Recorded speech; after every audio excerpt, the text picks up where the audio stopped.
మాట్లాడాలో పొద్దున్నే సోషల్ మీడియాలో పెట్టుకోవడం ఏం మాట్లాడతావు నువ్వు? ఎవరు చెప్పేది 4,800 ఎకరాలు కలెక్టర్ చెప్పాడు, నీకు చెప్పేది కలెక్టర్ చెప్పాడు కదా.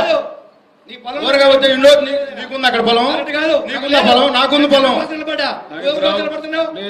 ఎవరికేదో ఎక్కడేదో హీరో అవ్వాలని మాట్లాడటం కాదు. కలెక్టర్ గారు క్లియర్ గా చెప్పాడు 4,800 ఎకరాలు తీసుకున్నామని చెప్పి.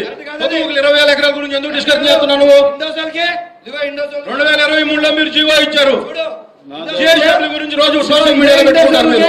43 వరకు ఏదో మాట్లాడుతున్నారని చెప్పి మాట్లాడడం కాదు. 41,000 కోట్ల మా డిపిఆర్ అయితే పుణ్యాలని ఏపీ పరిశ్రమే పోయింది. ఇప్పుడు రైతులు కాపాడే వాళ్ళగా మాట్లాడతారు మీరు. వల్ల ఈ ప్రాంతంలో జమాయిల రైతులు కాపాడాలని చెప్పి ఆ రోజు ముఖ్యమంత్రి గారు ఏపీపీ తీసుకొస్తే మిమ్మల్ని చూసి భయపడి వెళ్ళిపోయారు.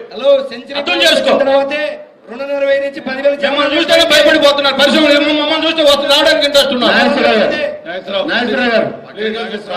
మాధవరావు గారు దయచేసి మీరు ఆపండి. మాధవరావు గారు ఇక్కడ ఏది మీరు చెప్పేది మాట్లాడదాము. ఏమి ఇవ్వాలండి? ఏముంది మైక్?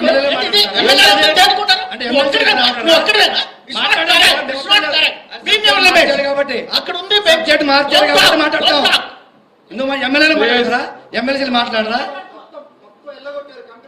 ఎవరు? మేము వెళ్ళగొట్లా. ఇదిగో చూడు మీరు ఎలా చేయట్లేదు అక్కడ ఇండస్ట్రీస్ గురించి.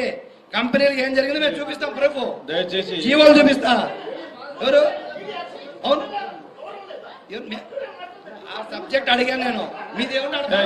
సబ్జెక్ట్ ఇవ్వలేదు. మీదేముంది అక్కడ మాట్లాడండి. ఆగండి, సబ్జెక్ట్ ఇవ్వలేదు కదా మీకు. మీరు ఎందుకు అనవసరంగా మాట్లాడతారు? సబ్జెక్ట్ మీకు ఇవ్వలేదు కదా. సబ్జెక్ట్ ఇరిగేషన్ మీద మాట్లాడుతున్నారు.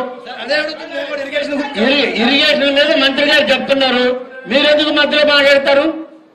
ఇరిగేషన్ మీద మాట్లాడుతున్నా కాబట్టి మాట్లాడుతున్నా. ఇరిగేషన్ మీద మాట్లాడివ్వండి. మాట్లాడేది లేదా? ఇదేం డిఆర్సీ సమావేశం అనుకున్నారా లేదా ఇంకేమన్నా మార్కెట్ అనుకున్నారా? రైట్ ఉంది, రైట్ ఉంది. క్రమ పద్ధతిలో ఉంటే రైట్ ఉంది. బాబు మాధవరావు గారు, మీరు 4 ఏళ్ళు అయింది వచ్చి ఈ స్థాయికి. మేము 40 ఏళ్ళ నుంచి ఉన్నాం. మేము కూడా చాలా